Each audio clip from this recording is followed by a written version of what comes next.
Yeah, so I just want to talk about how my day was and how things are going recently. Um,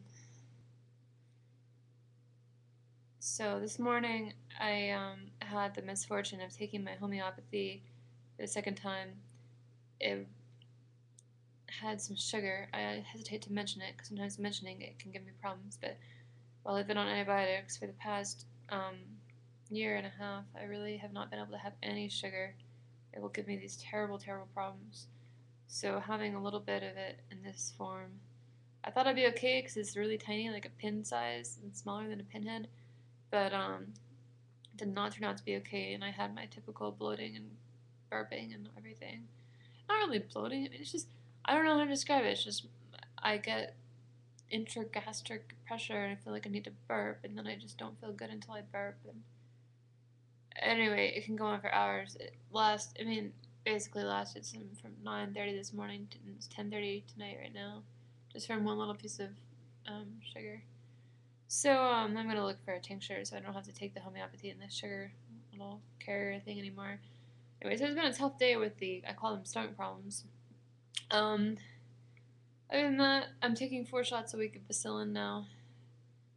I enjoy the shots. I've finally gotten down where the nurses will do it right for me.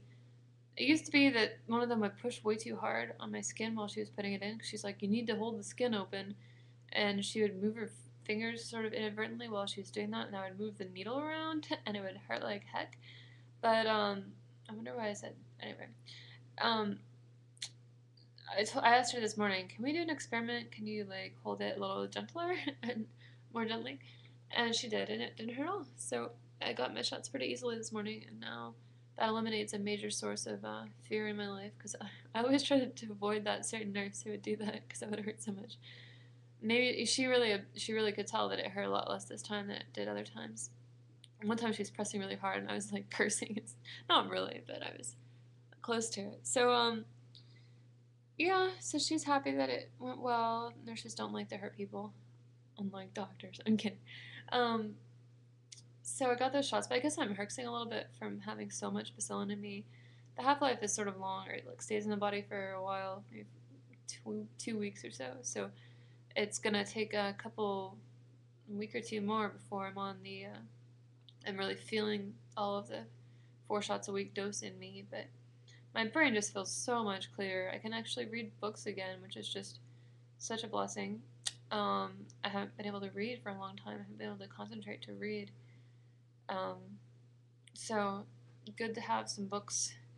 Gives me something to do and take my mind off things. Also, it makes it easier to keep my mind occupied while I'm on the T on the subway.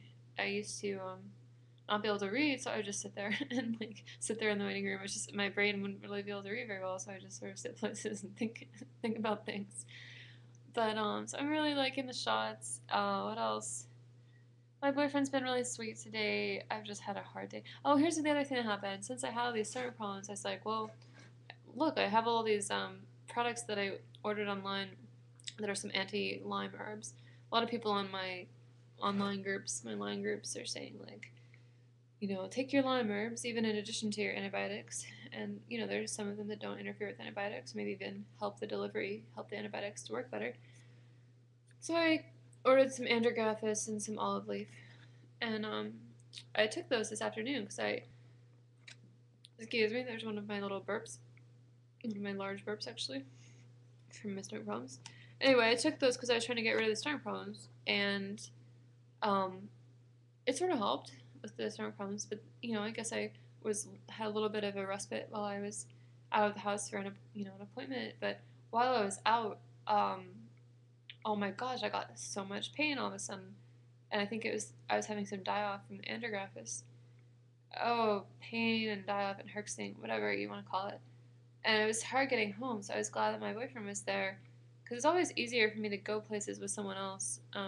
I live in a big city and I don't have a car, so uh, getting places is always sort of like you gotta have like energy and you know energy to go there and get back.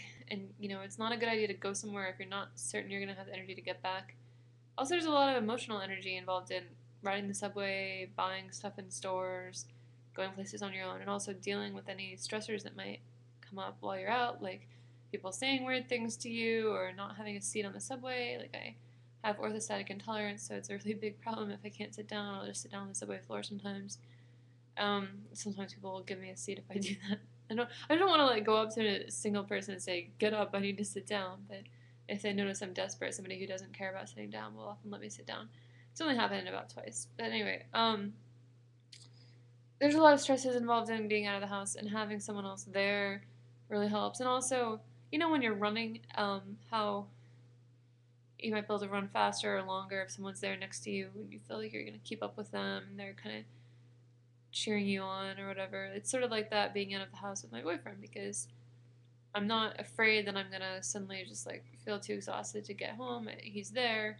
So I guess I can, we talk and it keeps my mind off it and helps me to, walk from the subway home and all of that. Or helps me to get through stuff. Just really having all this fatigue and, issues has really shown me that there's so much more mental and emotional and physical energy involved in doing things alone or in a more stressful way, and that like when something is stressful, or when something is exhausting or fatiguing or demanding, it's not just because of the actuality of what it is.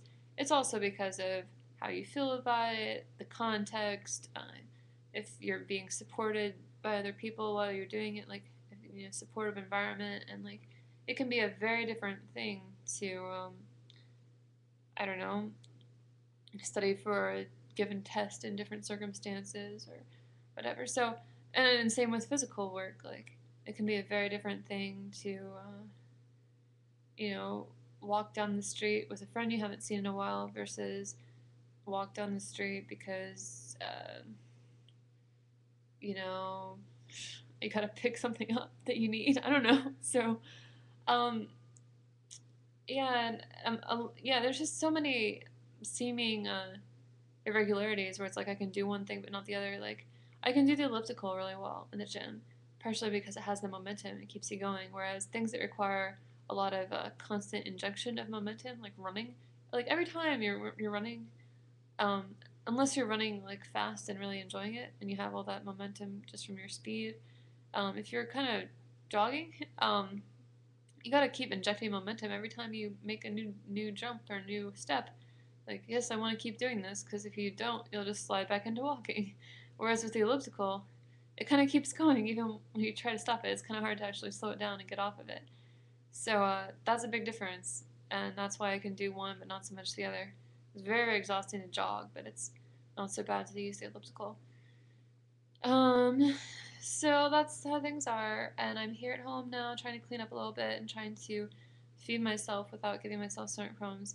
Stomach is doing okay right now, so I just want to be safe with it tonight, and I guess it's just never worth eating something that might give you problems. A lot of times I'm sort of haphazard with it, where I'm like, oh, this should be fine. I'm feeling fine now. Like this tiny piece of sugar. I mean, I'm very, very responsible about not eating stuff that is, what would you say? Oh, not eating stuff that's like completely forbidden. Like, I don't want to mention the things that might give me problems, but I don't eat stuff that's forbidden.